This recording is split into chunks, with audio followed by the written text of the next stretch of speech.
जय गुरुदेव।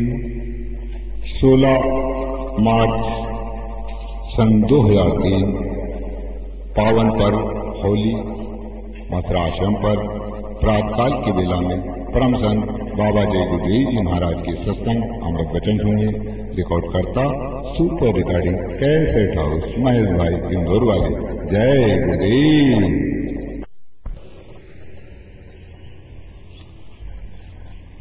जय गुरुदेव।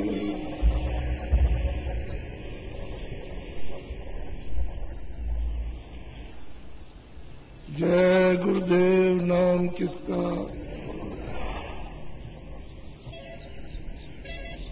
जय गुरुदेव नाम किसका।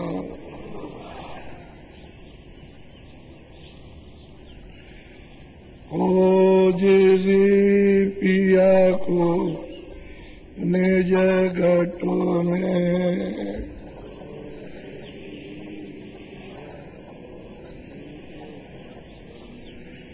ओ जिरी पिया को निज घटों में,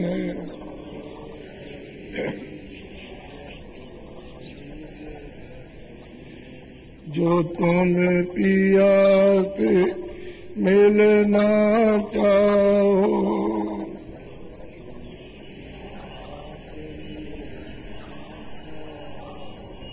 तो भटको मत जग में।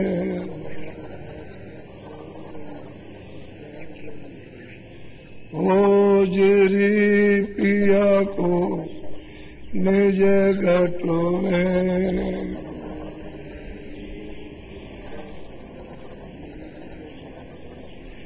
तीरथ भरत करन आचारा,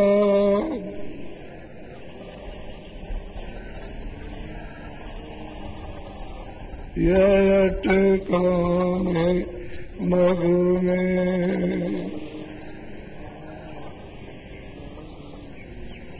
ओ जिरी पिया को निज घटों में,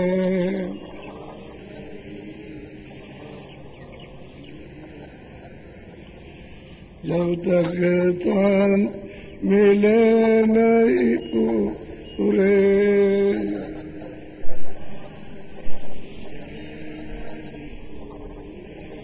जब लगे तंत मिले नहीं पूरे,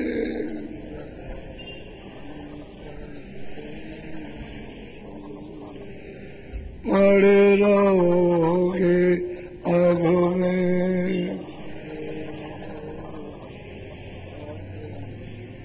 हो जिरी पिया को निज घटों में,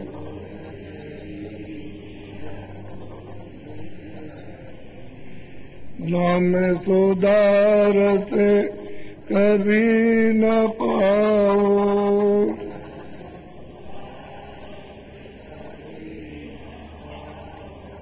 भटको जोनी खग में। हो जिरी पिया को निज घटों में,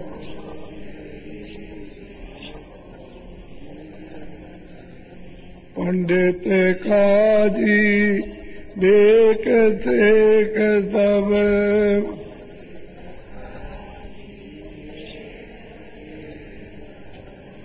अटक रहे डग डग में। हो जिरी पिया को निज घटों में,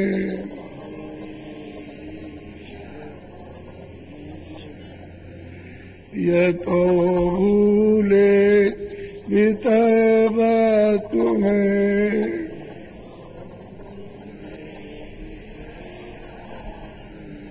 ये तो भूले बीते बात में।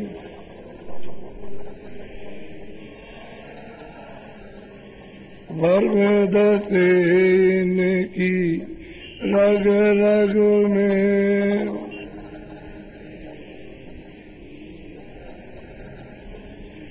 खोजरी पिया को निज गठों में,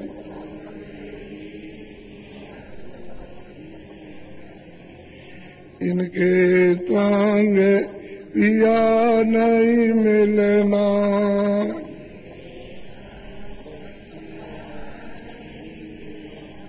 पिया मिले कऊ साध समग में,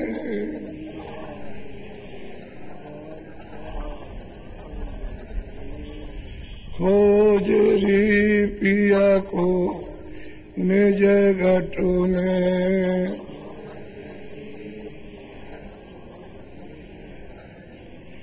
सतगुरु पूरे बहुतम जामे,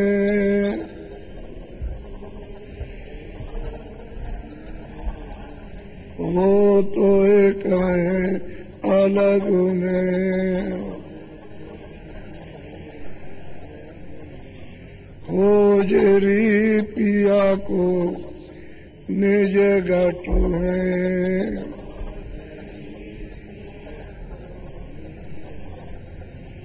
खोजरी पिया को निज घटों में,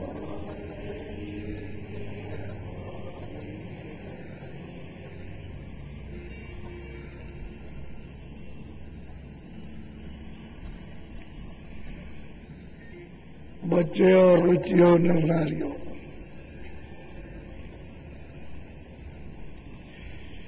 जितना चाहोगे दुनिया में अपना फैलाव करते जाओ, जितना फैलाव करोगे उतना फंसोगे, उलझ जाओगे। और ये खेल काल भगवान का है, किसी की समझ में आएगा नहीं। इसी में उलझ करके और अपने आप को फंस करके बेबस हो जाओगे और कोई किसी का नहीं है, न तुम किसी के होगे न तुम्हारा कोई होगा। कहने को तो कहते हो ये मेरे है मैं इनका हूं, लेकिन तुम किसी के नहीं हो, न तुम्हारा कोई है, खाली तुम्हारा स्वार्थ है। इनके साथ में जोड़ तोड़ लगा रहा, इसी में फंसे हुए को मेरा है तेरा है, ये तो काल का देश है।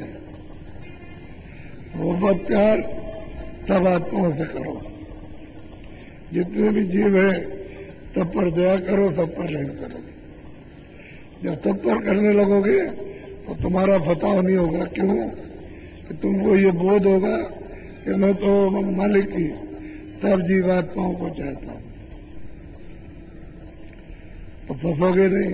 लेकिन जब सीमा बना लोगे तो वहां फंस जाओगे, न तुम्हारा कोई होगा न तुम किसी को होगे, क्योंकि वो बराबर अपना नगाड़ा बजा रहा है कि देखो मैं आने वाला हूं, तुम समझ लो मेरी तलवार सामने लटके हुए मैं आ रहा हूं, सर से उड़ा दूंगा।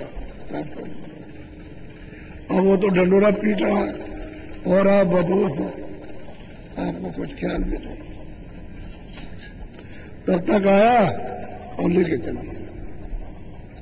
तो चिड़िया है चुन रही है, बाजार जोर से झपट्टा मारा, दाना उसके मुंह में रह गया और वहां आफत हो गई। ऐसे ये दाना चुन रहे और थक से मार देगा मछली। तुम देखते देखते रह जाओगे, बदोश चले जाओगे, और जो तुमको देखेगा वैसे जाएंगे। क्या हो गया? इसी को देखो काल की सृष्टि है। मैंने लोगों को समझाया कि पहले यहां कुछ नहीं था, न जमीन थी न आसमान था, न कोई सूरज था और न कोई चांद थे, और न आप थे न हम थे, न कोई ईश्वर था न ब्रह्मा न विष्णु, न कोई देव न देवी न देवता, कोई नहीं था। न स्वर्ग था न वैकुंठ था, और न ब्रह्म था न ब्रह्म की शक्ति थी, न पार ब्रह्म था न पार ब्रह्म की शक्ति, कुछ नहीं था। पहले वो एक अकेला तो सागर है था, उसमें जितने डाल दो कुछ नहीं, अथाह सागर है। ये सब नदियों का पानी समुद्र में चला जाए उसमें क्या फर्क पड़ता है, तो वैसे ही भरा रहता है। ऐसे ही वो अथाह सागर है, एक ही था, कुछ नहीं था, और बेनाम था, बेरूप, उसका रूप भी नहीं कोई कह सकता, और नाम भी कुछ नहीं।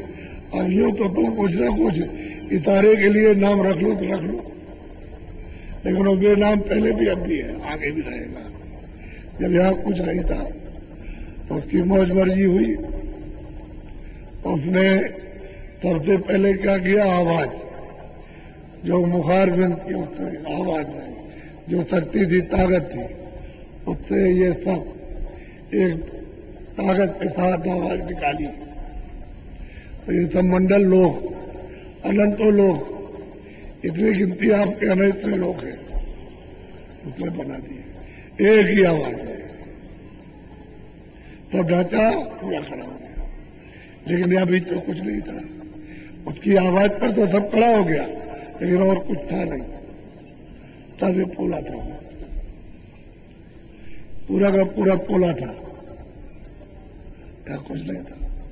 अब ये बहुत दिनों तक पोला रहा, तब उसकी मौज मर्जी हुई, तो उसने मतलब है कि अपनी जहां वो रहते थे उन छोटों को उतार दिया नीचे, कि जाओ तुम नीचे जाओ।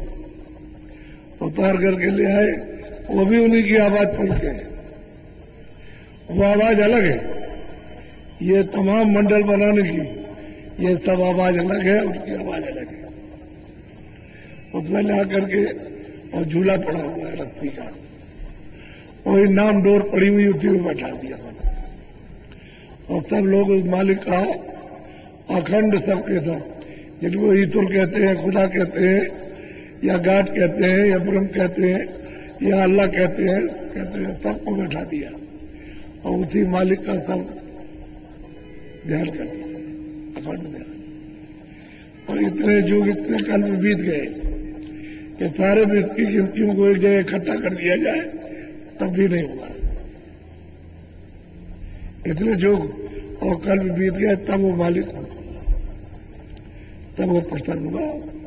उनसे पूछा कि भाई मैं तुमसे बहुत सेवा से प्रसन्न हो गया हूं, तुमने सेवा की है, तुम क्या चाहते क्या हो? तब उन्होंने कहा कि हमको छोटा सा कुछ दे दीजिए, क्योंकि अब ये मालूम हो गया कि मैं वहां मालिक के देश में जा नहीं सकता, तो इससे अच्छा यही कुछ मांग लूं। तो उन्होंने कहा अच्छा ठीक है, मैं तुमको दिया, तो छोटा सा राज, तो जीवात्माओं का सर से नीचे सतह का भंडार थोड़ा था, तो दे दिया और सब लोगों में बांट दिया, जितने लोग हैं सब में बांट दिया। तो ये जो सूरज और चांद है, ये जो दिखाई देता है, ये असली तो नहीं है, ये तो ऊपर की सुरतों का ये प्रतिबिंब पड़ा हुआ है, ये प्रतिबिंब है, उसका प्रतिबिंब उस पर, उसका प्रतिबिंब उस पर, चाहे चांद हो और चाहे तारे हो, चाहे सूरज हो, ये प्रतिबिंब है।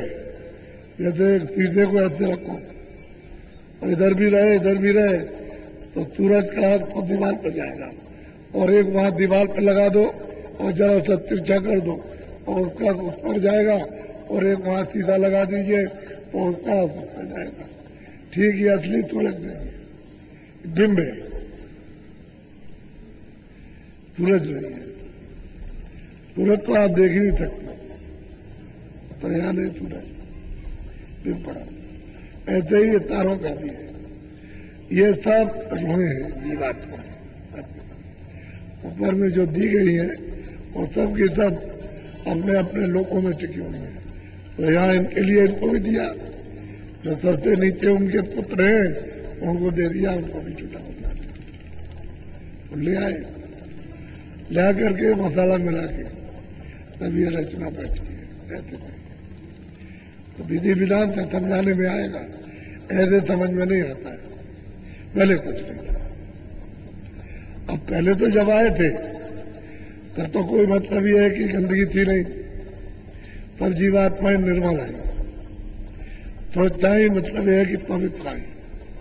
न उनका अंतःकरण गंदा, न मन गंदा, न बुद्धि गंदी, न चित्त गंदा, और न जीवात्मा गंदी उसकी तब तो आप यहाँ से वहां पूरा का पूरा देखते थे, सुनते थे। यानी कोई लोग बाकी नहीं, सब देखते जाते थे, सब सुनते आते थे। सब उधर से देखते आए, सुनते आए, सब कुछ इधर से देखते गए था। और मालिक का दीदार न था, तब कोई गंदगी थी नहीं। गंदगी तो बहुत दिनों तक नहीं थी। ये तमाम जीवात्माएं मनुष्य खेत में आई और मतलब सब बात लड़ गई, उधर तो ये चारों खाने थी नहीं।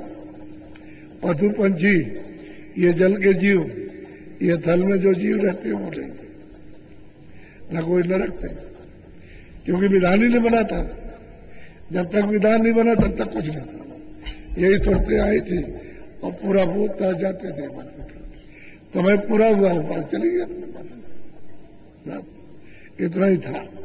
तो कितने तब तो उन्होंने कहा है, जब रामायण में त्रिकाल बोध जब से सृष्टि हुई तब से गौतमी तुलसीदास जी को जब ज्ञान हुआ देखा तो उन्होंने कहा भाई जब सत्य का समय था तो सत्युग जोगी सब विज्ञानी थे, कोई अल्पज्ञानी नहीं था। किसी तरह का मतलब सर्वज्ञ थे, भूत भविष्य वर्तमान को जानने वाली सब थी। और समय पूरा हुआ, वापस चले गए। ये रहा। तो ऐसी कितनी खेपें निकल गई। जब ये जहाज चली गई तब उन्होंने सोचा अगर मैं ऐसा ही रहूंगा तो ये सब निकल जाएगी, तो यहाँ तो कुछ रहेगा नहीं। तो फिर मैं अपना जो कुछ मांगा वो मैं राज किस पर करूंगा, क्योंकि इन्हीं पे तो मुझको राज कर रहा हूं। तब उन्होंने फिर ये तब वखीरा तो तैयार किया। उन्होंने फिर अपने तकियों को पैदा किया और पैदा करके यहाँ भेजा और भेज करके तपस्या कराई और फिर उनको देववाणी सुनाई और फिर उनसे लिखवाया, पूरा विधान बना दिया। और उसके बाद जब विधान बन गया तब फिर आपको अधिकार मिलेगा, तो बता के दिया, ऐसे नहीं। अधिकार पूरा आपको है, उसमें कोई कमी नहीं है। आप स्वतंत्र हो, आंख से भी हो, कान से भी हो, मन से भी हो, बुद्धि से भी हो, चित्त से भी हो, हाथ पैर से, सब भाव सब तरह से आजाद हो। अब उसने कहा कि भाई देखो ये पुण्य है और ये पाप है, ये अच्छा है, ये बुरा है, ये जो कुछ भी करोगे हमारे मृत्यु का नियम बन गया है, कानून बन गया और तुमको अधिकार दिया जाता है, ये तो कर रहा है, तो मत करना।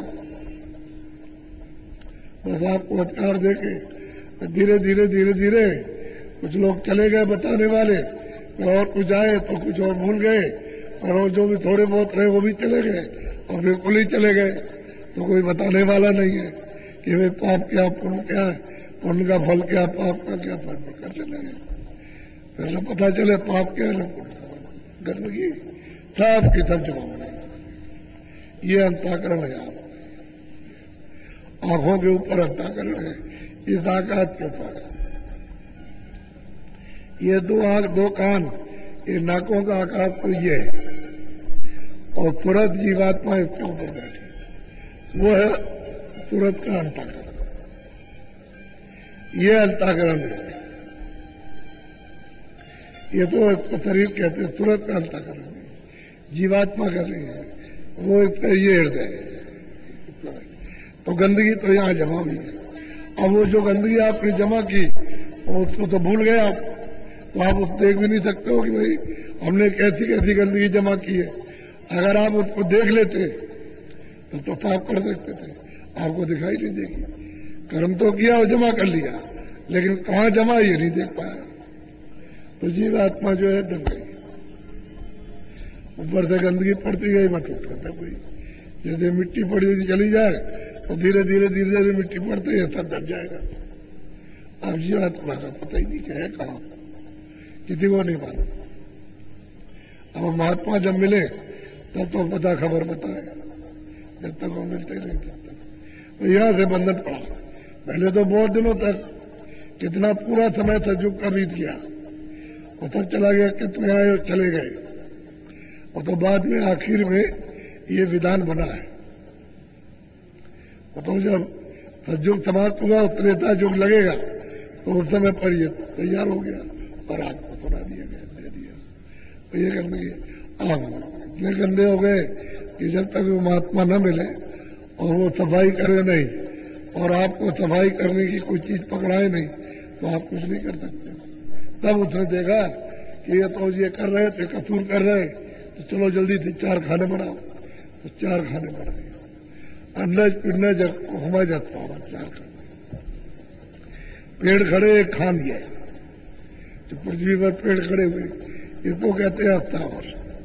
और जो पिंड से पैदा होते हैं जेड़ से, जैसे मनुष्य भी उसी से पैदा होता है, पशु भी वैसे ही पैदा होते हैं। एक अंडज होता है जो अंडे के आकार से पैदा होता है, बाहर अंडा रखा है, बच्चा उसमें से निकलेगा। फिर हुमज, जैसे पृथ्वी के अंदर छुपे हुए हैं, जब बारिश होगी तो फिर से निकलेगा। ये 4 खाने और इसी में नस्लें, इसी में अलग अलग नस्लें, एक नस्ल के कई एक सांप, एक नस्ल के कई एक बिच्छू, एक नस्ल के कई एक गोजर, तरह तरह के मतलब एक नस्लें बना दी। लेकिन मुख्य 4 खाने, एक नस्ल के कई एक वृक्ष। ये उसने कहा कि देखो इसका आपको इस कर्म का तुमको वहां फल मिलेगा, इसका ये मिलेगा। उसने फिर नर्क बनाए कि चलो नर्कों में तुमको ज्यादा कसूर किया तो ज्यादा यातना दी जाएगी। और ये है वही चल रहा है। अब इसको कौन बैठेगा जब तक कि वो महापुरुष मिले नहीं, तो सफाई कौन करेगा? आपको तो कुछ नहीं। इसलिए आप वो ममता में, इसमें तृष्णा में वासना में पाते। अब वासना ही आपको उपेर रही है। तो कोलू जैसे चल रहा है ना, तेल निकलता है, ऐसे ही वासना उपेर रही है। इसी में रगड़े जा रहे हो और मिलेगा कुछ नहीं। ऐसे चले जाओगे बच्चा नहीं, असर देखते रह जाएंगे। आए हो जाएंगे, राजा रंग फकीर जो आया उसे जा रहा है, चाहे राजा हो चाहे रंग हो और चाहे फकीर हो।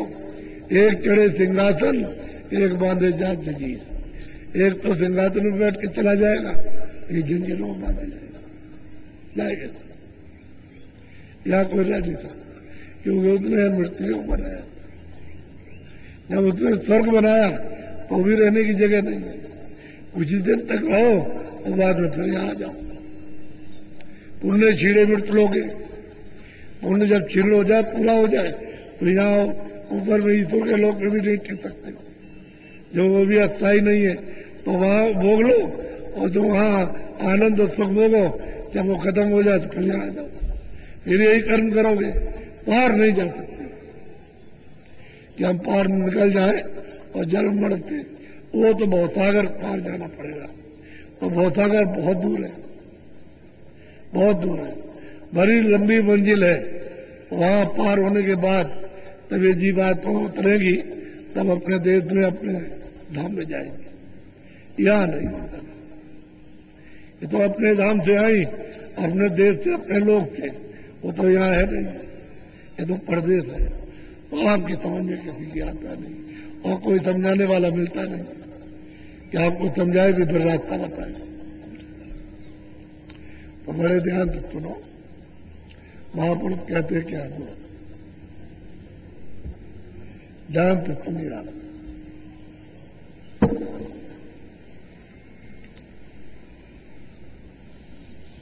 सूरत तू दुखी रहे हम जानी। अब वो कहते हैं कि भाई देख सूरत, ए जीवात्मा, ए रू, तू मनुष्य मंदिर में बैठी है तो दुखी है।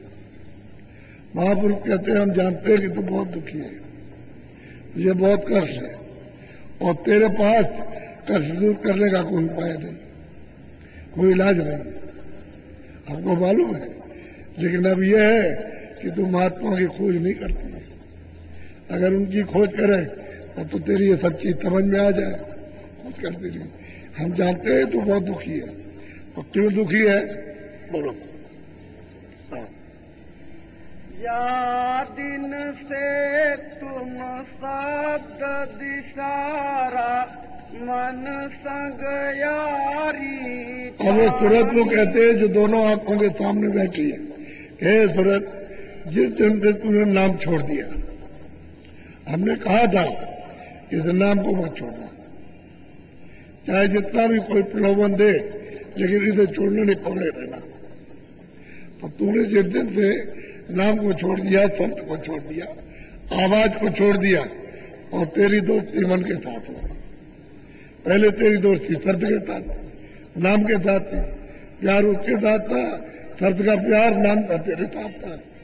और तू मन के साथ में तेरी मोहब्बत हो गई, और मन तेरे साथ में और तू मन के साथ। अब ये दोस्ती हो गई, और शब्द छूट गया, नाम छूट गया, आवाज छूट गई जिसको पकड़ के आई थी। ऐसे तो नहीं आई, तो आवाज पकड़ के आई थी। सब जीवा ये सब की चली जाए तो सब पोला ही रहेगा, कुछ नहीं रहेगा, सब पोला रहेगा। क्योंकि इसमें नहीं तो उसकी आवाज है, इसमें सुनते नहीं है।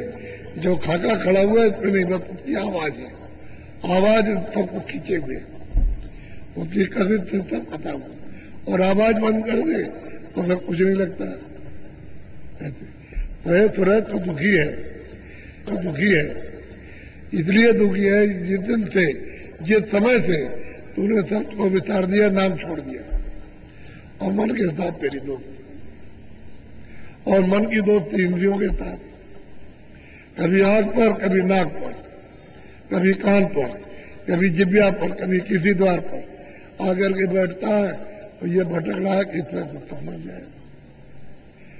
इसकी दोस्ती इसके साथ होगी इंद्रियों के, और इंद्रियों की दोस्ती हो गई भोगों के साथ। इंद्रियां भोग नहीं छोड़ती, इंद्रियों के घाट को मन नहीं छोड़ता। अब क्या करे, अब तुरंत इसकी बात हो गई मन की, और नाम छूट गया। अगर नाम पकड़े रहते तो इसमें सर्वशक्ति सर्व ज्ञान रहता, पूरा होता रहता, अपने आप को पहचानती और परखती। नाम छूट गया, अपने आप को भूल गई कि मैं कौन हूं। कभी तो कोई कहता है कि मैं हाथ पैर हूं, तो हाथ पैर को काट दीजिए, ये तो कहेगा अरे हम तो बच गए। उधर इधर काट दीजिए, कहता है चलो कोई बात नहीं, कट गया लेकिन मैं अभी बच गया। इसको इधर से उड़ा दीजिए तो कहता है अरे अभी तो बच गया। तो कुछ चीज ऐसी है जो ये बता रहे कि मैं तो बच गया, ये तो कोई बात नहीं, उसका उसे भूल गए, क्योंकि उसने नाम को निकाल दिया, छोड़। और नाम घट घट में हर एक मनुष्य के घाट पर नाम आ रहा है, आवाज आ रही है, बाजा बज रहा है, वाणी हो रही है, शब्द हो रहा, साउंड आ रही है, कलमा उतर रहा, देववाणी हो रही, हर एक घट में। लेकिन अब तुम्हारे कान और आंख बंद हो गए, और तो क्या किया, वो जब तक नहीं खुलेंगे तो घाट साफ नहीं होगा। घाट साफ हो जाए तो खुल जाए, जो वाणी हो रही तो तुमने को मिल जाएगा। फिर आप पकड़ लो तो चढ़ जाओगे, क्योंकि उसकी आवाज आते ही रोशनी हो जाएगी, प्रकाश हो जाएगा, अंधेरा चला जाएगा। अंधेरा रहने वाला नहीं, आवाज आते ही उड़ा देगी सब, जो कुछ भी गंदगी है पाप उनकी सबको छाट को साफ कर, उसका काम ही है। जब वो गंदगी साफ करेगी, गंदगी साफ हो गई तो प्रकाश हो जाएगा, प्रकाश होगा तो दिखाई देगा। तो अंदर भी उसी वक्त तीसरी आंख कहते हैं ज्ञान, शिवनेत्र कहते हैं दिव्य दृष्टि, सबके पास, तुम्हारे सबके पास है तीसरी आंख। दो आंखें सबके पास है, दो कान, दो नाक है, एक कान और एक आंख है, तुम्हारे सबके पास है। अब उसी को खोलने की जरूरत है, उसका रास्ता महापुरुषों से मिलेगा। जिस दिन से तुमने शब्द को छोड़ दिया है, विस्तार दिया, भूल गई, और तुम्हारी दोस्ती के साथ और मन की दोस्ती इंद्रियों के साथ, इंद्रियों की दोस्ती भोगों के साथ स्थित होती है, क्योंकि तुमको अपना रस तो मिल नहीं रहा, अपना आनंद नहीं मिल रहा। जब अपनी चीज नहीं मिलेगी तो दुखी रहोगी आप, क्या करें। तुरंत विचारी क्या कहना बोलो। मन मूरख तन साथ बधानी इंद्री स्वाद। वो कहते हैं मन मूरख, मूरख उसको कहते हैं कि किसी की सच्ची बात को न माने, उसी का नाम मूरख है। और मूरख नहीं, उसी को मूरख कहते हैं। कि कोई सच बात कहता हो उसको नहीं मानना, इसी का नाम तो मूरख है। ये तन के साथ में तो बन गया इंद्रियों के घाट पर, और इंद्रियां भोगों के साथ बन गई। अब छुड़ाने वाला और बताने वाला कोई नहीं बता रहा कि भाई तुमको इससे कुछ मिला नहीं और न तुमको मिलेगा, और इसी में कूदती रह जाओगी। तुम्हारा सच्चा आनंद, सच्चा सुख तो तुम्हारे अंदर है। वो तुम्हारा घाट बंद हो गया, उसको खोलो तो तुमको सच्चा आनंद, जो सच्ची शक्ति, 24 घंटे दौड़ता रहता। उधर सपने दौड़ेगा, इधर जागने में दौड़ेगा। उधर सोचता है कि मैं राजा था, गरीब हो गया, उधर सोचता है मैं गरीब था, राजा हो गया। आंख खुली, न राजा हो न गरीब। इधर देखता है कि ये है, जब रात को सोया तो ये सब, दिन भी अंधेरा और रात भी अंधेरा, दिन भी स्वप्न और रात भी स्वप्न। तो ये मूर्ख के साथ तेरा संबंध हो गया, और नाम तेरा जो आने जाने का रास्ता था, आने जाने की जो डोर थी, चढ़ने की सीढ़ी थी, छूट गई। अब यही भटका खा रही, भरम नहीं, यही जलनती, यही बढ़ती। अब कोई उपाय तो आपकी बात है, बोलो। कुल परिवार सभी दुखदाई, इन संग रहत कितना प्यार से समझाते हैं कि कुल परिवार जितने भी हैं, अपने कुटुंब है, जितने रिश्तेदार भाई बंद है, ये कोई मतलब तुम्हारे हितैषी थोड़ी है। अपने अपने स्वार्थ के लिए पीछे पड़े हो, निपट लड़ाई। अब देखो तुम गाँव में, घर घर में, तब में लड़ाई, तब में हर जगह लड़ाई। जहाँ देखिए तहाँ झगड़ा, अपने स्वार्थ के लिए हर जगह झगड़ा। कहीं किसी जगह जाओ, उसी जगह झगड़ा, हर घर में, हर व्यक्ति में झगड़ा है। तो ये सब अपने अपने स्वार्थ के लिए, इसमें फंसे पड़े। और कोई तुम्हारा नहीं है।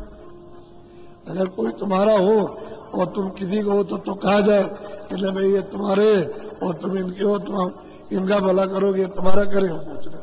और तो जहां मतलब उनका जहां गया तब भट लात मारी, अलग कर दिया, और रो रहे चिल्ला रहे।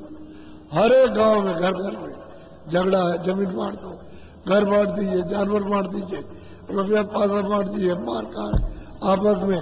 ऐसी दुश्मनी कि दुश्मनों के साथ में भी दुश्मनी नहीं होती, और न उन पर बात ये दुश्मनी हो जाती। और दुखी है बेचारा, क्या उपाय क्या? अब कोई महात्मा के पास तो गया नहीं, जहां उसको सतबोध मिलता, बुद्धि का विचार विवेक जब उसमें आता, वो तो कहीं संगत मिली, उसी संगत में होता। अब कहते हैं भाई तू दुखी है, हम जानते हैं, लेकिन जब तुझे शब्द मिलेगा, नाम मिल जाएगा, तभी तू सुखी होगी। दूसरा बोलो। तू चेतन यह जड़ सब मिथ्या, क्यों कर मेल। अब कहते हैं सूरत, तू तो इस जड़ में अकेली चेतन है, और ये सब जड़ है, ये सब झूठ है। जल, पृथ्वी, अग्नि, वायु, आकाश, इसका जितना भी मसाला है, स्वर्ग और वैकुंठ, वो भी एक मसाला है। वो इससे हल्का है, बारीक है। सूक्ष्म मसाला उससे भी बारीक है, कारण मसाला वो भी। तो वो भी जो तत्व है उसको साथ लगा दिया गया किसी के, तो वो अपने उस तत्व में मिलना चाहते हैं, लेकिन जब उनको रास्ता नहीं मिलेगा तो यहाँ मत लगाए। तो ये कहते हैं जड़ है, तुम्हें क्या है, और तू चेतन है, तू मालिक के अंश है। अपने धाम से आई, मालिक ने तुझको भेजा, उसकी खबर नहीं थी। जब तू बदहोश हो गई, इनमें मिलकर के तुझे होश नहीं रहा, और बिना महात्मा के तुझे जगेगी, महात्मा मिलेंगे। तो तू चेतन है, ये सब जड़ और मिथ्या है, ये सब झूठ है, सारा खेल, सारा तमाशा सब झूठा है। एक महात्मा जी जा रहे थे, तो लोग खेल खेल रहे थे। महात्मा जी बोले, चले अरे भाई क्या कर रहे हो? क्या लगे मैं खेल खेल रहा हूँ, किसके लिए? आनंद के लिए। अरे भाई तुमने कितनी बार खेला, कुछ आनंद मिला? क्या आनंद तो नहीं मिला, लेकिन ये सोचते रहता हूँ शायद आज मिल जाए, आज मिल जाए। तो महात्मा जी बोले तुम यानी चाहे जितना खेलो इसमें आनंद है। तो ये बोला लड़का, कह लगे महाराज फिर आनंद कहाँ मिलेगा? कह लगे वो तो जब मेरे पीछे आओगे तब आनंद मिलेगा। तो छोड़ के चल दिया उनके पीछे पीछे गए। चलते चलते 10 दिन तक चले, साथ ले गए, पीछे पीछे उसको उपदेश पढ़ा ले गए। उसने कहा कि देख आनंद तुझे ऐसे मिलेगा, तुझमें तो आनंद प्राप्त चाहता है, आनंद पाना चाहता। कह लगे हाँ पर तो बताया कैसे करता। जब रास्ते पर बैठा, घाट पर बैठ गया और करने लगा तो फिर आनंद मिलेगा। बोला कह लगे ये तो सच्चा आनंद है। और वो कह लगे झूठा, जा तू बता जा करके क्या झूठा है, तेरी एक बात मानेगा? वो सब मूर्ख है। तो उन्होंने से निकल गया क्या जो सच्चा आनंद प्राप्त किया, वो सब के सब मूर्ख है, तेरी बात एक भी नहीं मानेंगे। तो ये बात है, कितना भी समझाओ उनको बताओ तो बात ये कि वो अपनी बात के सामने उनको समझे कुछ नहीं, उसका नाम मूर्ख है। महात्मा सच्चा भेद देते, सच्चा रास्ते जीवात्माओं को जगाते हैं। कहते तू तो चेतन है, ये सब जड़ है, और जड़ होते हुए मिथ्या नहीं झूठे, तो तेरा इनसे मेल कैसे होगा? अरे तेरा राज्यों में जात पात का तो नाता है नहीं, ये जड़ है, और तू चेतन है, तो तेरा मिलाप इनके साथ कैसे होगा जड़ के साथ? ये तो सब मसाला जड़ है, इसमें फंसी पड़ी हुई है, और फिर ऊपर से तूने बोझा ला दिया। अब ये बोझा साफ हो जाए और तो तेरा घाट खुल जाए तो निकल जाएगा। महात्मा मिलते रहेंगे, मिलेंगे तभी ये काम होगा। बहुत प्यार से समझाते हैं। बोलो ताते चेत चलो यह अवसर नहीं भरमो तुम खा। कहते भाई इससे एक काम करो, चेत जाओ, कहते महापुरुष के उत्पाद में जाओ और जो कुछ सुनाए वो तुमको कि चेतन क्या और जड़ क्या है उसको चेतो जगो और समझ करके यहाँ से जल्दी निकलो। अगर तुमने देर कर दी तो चारों खानों में भरमोगे, अंडे पंडे जो खबर दस्तावर इसमें और फिर नरकों में यातनाएं भोगनी पड़ेगी। इसलिए जाग जाओ, चेत जाओ और सत्संग में कहीं सुनो, सुन करके समझो अच्छी तरह से और उससे रास्ता ले लो, जल्दी करो, देर मत करो। हर तरह से जगाते हो कि भाई ऐसा करो कि अब जाग जाओ, भूत आ जाओ। तुम जब भी मोह ममता में तो बदहोत कुछ करनी करो, मार मन डालो। इंद्रिय रोग द्वारा कुछ करनी कर लो, यदि दरवाजे पर बैठ करके थोड़ी मेहनत करो, ध्यान दो, तवज्जो दो। तो बुल्ला शाह थे, खेत में उखाड़ करके और धान लगा रहे थे, पौधा रोपाई कर रहे थे। किसी ने कहा कि बुल्ला शाह हमने सुना है कि भगवान को देखा आपने? कह लगे हाँ देखा। झूठ नहीं बोले, कहा देखा। कह लगे भगवान कैसे मिलेगा? कह लगे देखो इधर से ये उखाड़ो, इधर लगा दो, इतना ही काम है, इतना ही मिल जाएगा। इधर से ये पौधा उखाड़ा और इधर लगा दिया बस। उसका मतलब क्या है कि इधर से ध्यान हटाओ इस संसार की तरफ और इधर लगा दो, इतने में काम हो जाए। इतने इधर घाट पर ले आओ, यहां लगा दो, इधर से उठाओ, इधर लगाओ। अब तुम इधर से तो हटाते नहीं हो, इसको तो इधर से छुटकारा नहीं करते, तुम बताए रहते हो। तो बताओ इधर तो कुछ लगेगा नहीं। इतना ही भगवान ने, उन्होंने सच कहा कि भगवान मैंने देखा, और वो कहते हैं कि मैं रोज देखता हूं लेकिन इधर देखता हूं, जब आंख खुल जाएगी तभी वो सामने दिखाई देगा। तो हमने इधर से ध्यान हटा लिया और वो अपना मेहनत का काम करते थे, थोड़ा उद्यम के लिए कर लेते थे। इधर से पौधा उखाड़ा, इधर लगा दिया था। ऐसे मौके से पूछा उसने कि एकदम होश आ गया, तो उनके पीछे हो गया। जब उतरे तो ना कि हाँ ऐसे मिल जाता है, तो गया उनके पास, सत्संग सुनने लगा और कहा महाराज अब कृपा दया कर दीजिए, अब हमको विश्वास हो गया पूरा। तब उन्होंने रास्ता बताया, देख ऐसे मुझे, अब इधर से ध्यान हटा दो, इधर से अपनी बात को यहां लगा दिया, इतने में काम हो गया। जब उसने ये काम किया तो आंख खुल गई, उसके कान खुल गए, देखने लगा, सुनने लगा। महात्मा जब जब आते तब तक वो सच्ची बात कहते, सच्चा रास्ता बताते। लेकिन आप इतने उलझे हो, फंसे हुए हो अज्ञानता में, झूठ में, कि आप उसको सत्य समझते। ये सत्य कुछ नहीं है, जो कुछ देख रहे हैं सब झूठ है, कुछ नहीं। इसलिए कुल परिवार सभी दुखदायी, सबके सब ये दुखदायी, ये कोई सुख देने वाले नहीं। बोलो, सत्संग करो, सत पद खोजो, सतगुरु प्रीति समान। देख क्या करो, सत्संग करो। जहां सत्य से मिलाने का, जहां सत्संग होता है वो पहले करो, सत्संग करो और सत्य की खोज करो। कि मैं इसलिए आया हूं कि वो सत्य को पाना चाहता हूं। जब ये मालूम हो जाए कि यहां सत्य का रास्ता मिलेगा तो कहते हैं सतगुरु प्रीति समान। अरे मछली जल में रहती है तो उसका प्रेम किससे होता है? जल से होता है, जल से होता है। बेजा होती है, जल के वो रह नहीं सकती, जरा सा निकालिए तो छटपटाने लगेगी। तो कहते हैं भाई सत्संग करो, जब पता चले कि सत्य ऐसे मिलेगा, ऐसे देखोगे सुनोगे, तो फिर मतलब ये है कि कौन बताएगा? जब वो रास्ता बता दे तो कहते हैं अपना प्रेम के कारण में, सदगुरु से, सच्चे गुरु से, जो मालिक को पा चुका है उससे प्रेम करो। जब उससे प्रेम करोगे तो तुमको उनके हो जाओ, अपना कपड़ा उनको दे दो, इतना रूपी कपड़ा है।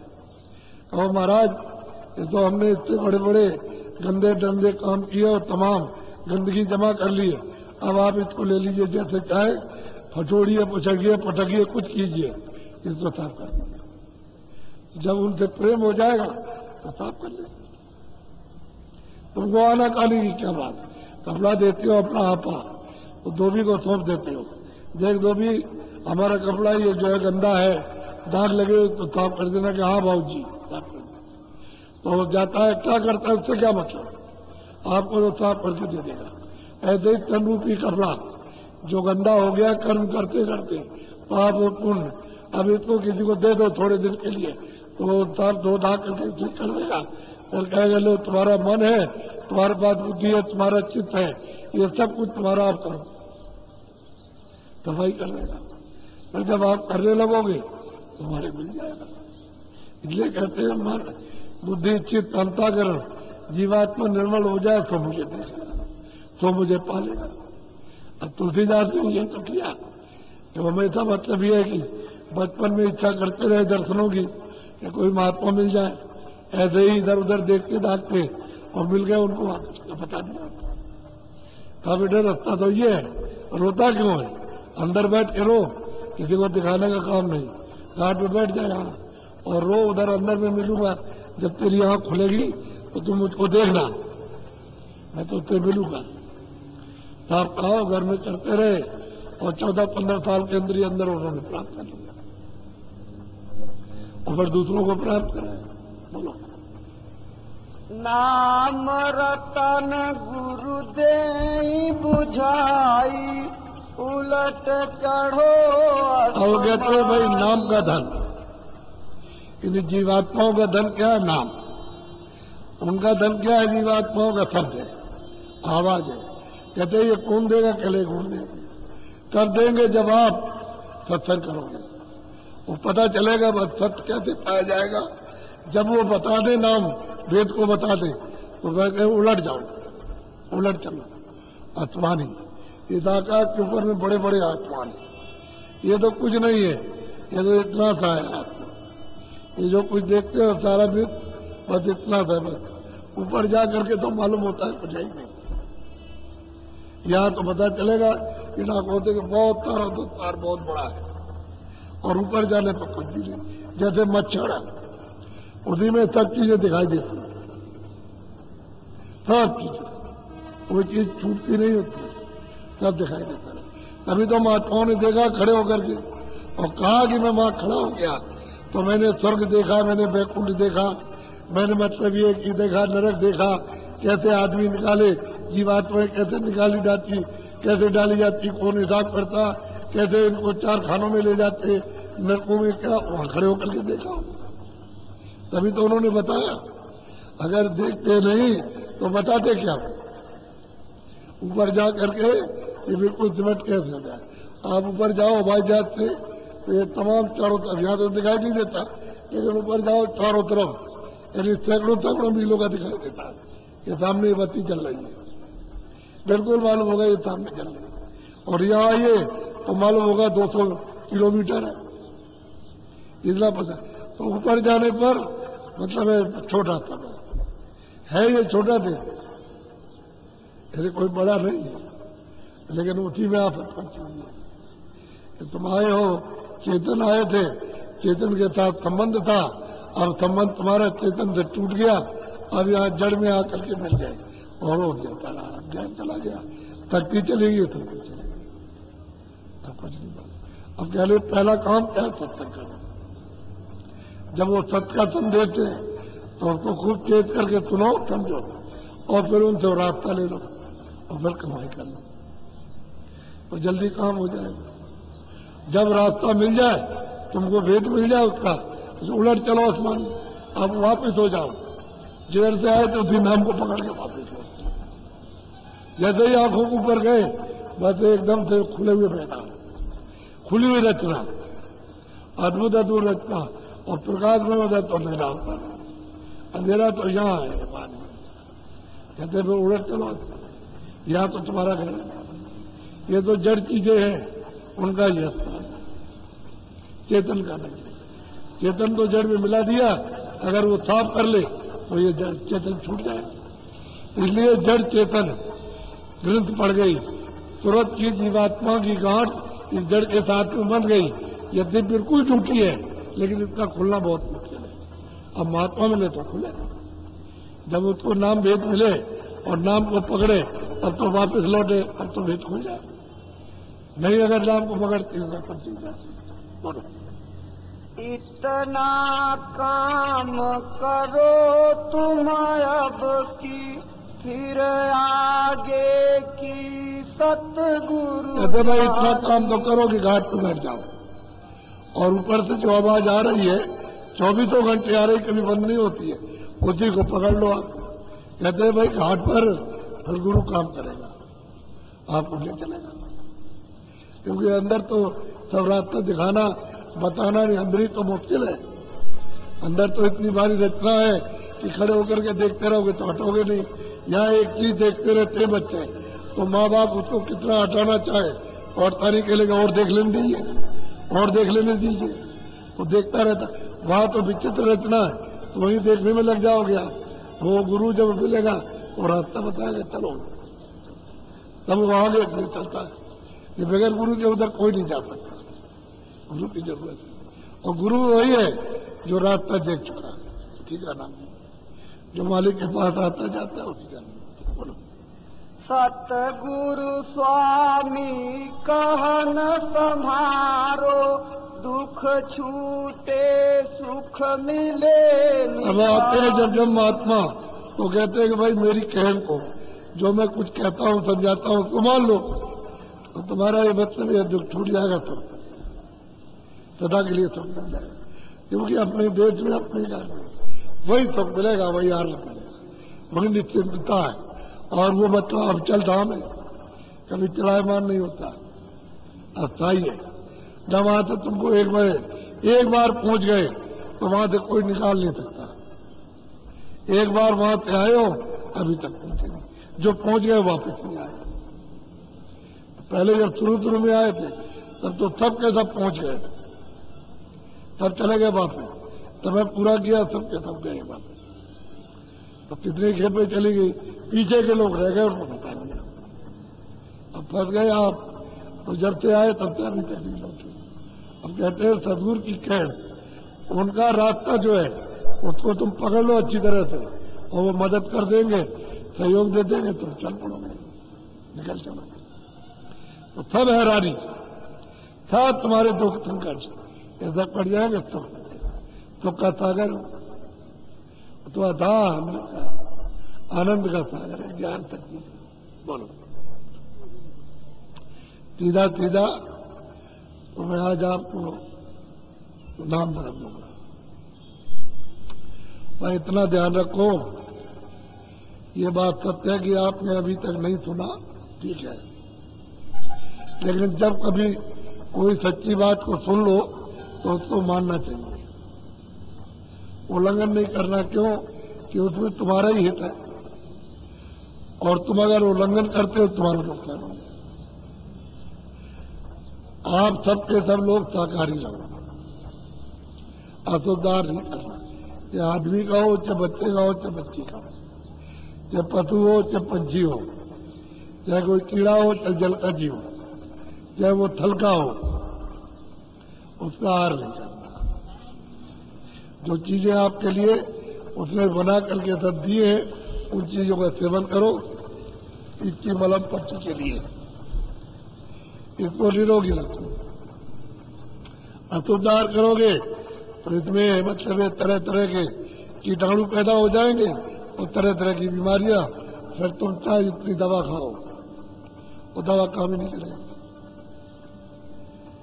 अस्पतालों की अब कमी नहीं है, दवाओं की कमी नहीं है, और भी नई नई दवाएं बनती जाती है, लेकिन लागू एक भी नहीं होती, लाभ नहीं करती, आप फायदा नहीं होता, क्योंकि तुमने अशुद्ध आहार किया। अशुद्ध आहार का यही नहीं, पहले जो डॉक्टरों से पूछो कि जब वो किसी का चीरफाड़ करते हैं, मवाद को निकालते हैं, तो कितने बार साबुन लगा करके, और फिर कपड़े से पोंछते, फिर साबुन लगाते, फिर कपड़े से पोंछते, फिर साबुन लगाते। भाई उनसे पूछा कि बच्चों कि भाई कीटाणु आ जाएंगे, तो तुम अशुद्ध आहार करोगे तो सीधा सीधा तुम्हारे खून में कीटाणु पहुंच जाएगा, बीमारियों का भंडार खुल जाएगा। तो शुद्ध आहार करो, सब्जी है, फल है, दूध है, घी है, अनाज है। आपको भूख लगे दिन में आप 10 बार खाओ, 20 बार खाओ। अच्छे जो कपड़े बनाओ, मोटे महीन कपड़े पहनो, अच्छी झोपड़ी हो, अच्छा कोई मकान हो, उसमें आप लोग कोई बड़ा थोड़ी करता। हम तो साधु बना नहीं रहे कि चलो भाई खेती करो, दुकान करो, सब करके काम करो, उसको करो आप, लेकिन ईमानदारी मेहनत के साथ करो। ईमानदारी मेहनत घर में बच्चों से चाहते, बच्चों से कि देखो ईमानदारी मेहनत के साथ रहना, झूठ मत बोलना, चोरी मत करना, झगड़ा मत करना। ये आपस में भाई बहन लड़ जाए तो उनको मना करते हो कि अब मत करना है था, तो झूठ मत बोलना, लड़ना नहीं। तो ये सब सिखाते हैं आपको, तो महात्मा सबको सिखाते हैं, उनके लिए तो सभी बच्चे हैं। जो अबोध है वो सभी बच्चे, सभी अज्ञानी है, सबको तो कहते हैं कि काम मत करना, लेकिन आप उस काम को करते हो तो सहकारी रहो। हमने तो कुछ ऐसी बात नहीं की कि आपको कोई तकलीफ हो जाए, भाई आराम से रहो आप, और शरीर को स्वस्थ रखो, और इसमें कुछ मजा है नहीं। वो भी तुमने देख लिया, गृहस्थी में 2 बच्चे पैदा किए, 4 किए और 10 कर लिए, और सब देख लिया, तो उसमें तो कोई और मजा होने वाला नहीं, तो उसमें तो कुछ और निकल आएगा। तो आपने सब देख लिया अच्छी तरह से, कुछ कोई आनंद नहीं। अब आप उनसे परेशान हो गए कि अब खर्चा कैसे पूरा करें, 10 हो गए, लड़कियां अलग हो गई 5, और 5 बच्चे हो गए, तो मतलब इनकी बात शादी के लिए उनका पैसा, उसके लिए अलग चिंता, उनको अलग, उनको सुनाते तो बड़ी हो गई, और तो क्या तूने हमारे घर में जन्म लेना था, तो उसको सुनाते वो दुखी, भाई अलग दुखी है कि कुछ बचेगा नहीं तो हमको मिलेगा क्या, और सब परेशान, सब उसमें भी कोई मजा नहीं, समझ किसी को मजा नहीं है, यह है ही आनंद, और तुम उसी में ढूंढते रहते हो, उसी में खोजते। ये तो धोखा है, मूर्खता है। साकारी रहो, तो दार करो। जैसे 2 दिन के लिए, 4 दिन के लिए आप आ गए, तो अभी 4 दिन के बाद या 2 दिन के बाद या 1 हफ्ते बाद आपके घर चले जाओ। तो किस लिए आए हो? सत्संग सुनने के लिए, कि हम कुछ भी इधर उधर होते हो और भूल चूक होती हो तो अपने सुधार लें। तो सुधार के लिए आए, और भजन में, ताकि हमारी लगन और तेज और जोर शोर से हो जाए और हम भजन करने लगे। फिर हम सफाई शुद्धि के लिए, कि हमारी सफाई शुद्धि हो जाए, जो कुछ हमने किया है हम लाद रखा, तो दया हो जाए, कृपा हो जाए, तो जल्दी से साफ हो, इसलिए आते हो, फिर चले जाते, तो आना जाना। ये तो कोई ऐसी रिश्तेदारी में भी तो जाते हो। अरे घर से आदमी बाहर जाता है, चलो बम्बई अस्पताल है, वहाँ डॉक्टर बहुत अच्छा है, यहाँ बीमारी ठीक नहीं होगी, तुम वहाँ ले जाते हो और 2-2 4-4 महीने लगा देते हो। अरे भाई ये तो आत्म बीमारी है। जीवात्मा मालिक से भी छुट गई, सबसे बड़ी बीमारी है कि वो कैसे अपने घर जाएगी, उस मालिक को कैसे प्राप्त करेगी। तो वो तो किसी महात्मा के पास में जो इसका वेद जानता है, जो डॉक्टर है, जो वेद है, वो आपको बताएगा जो सब। इसलिए अच्छा करेंगे। और कपड़े के लिए मना किया नहीं, अनाज सब्जी फल दूध घी के लिए मना नहीं किया, मकान के रहने के लिए, काम काज खेती दुकान दफ्तर मजदूरी के लिए मना नहीं किया। बस यही तो कहा कि सहकारी लेना, और वो तुम्हारे लिए विनाशकारक है, क्योंकि वो तो सब आपको। हमने लोगों को भी समझाया कि तुम सब जातियों के लोग बैठे हो, और गरीब भी हो और अमीर भी हो, पढ़े लिखे ब्राह्मण भी हो, मुसलमान भी हो, ये छोटे। अगर ये बताओ तुम्हारी उंगली काट दी जाए, एक का पैर काट दिया जाए, मुसलमान का इसकी टांग काट दी जाए, किसी का कान काट दिया जाए, किसी नाक काट दी जाए, तो तुमको दर्द होगा कि नहीं होगा? बोलो, होगा दर्द।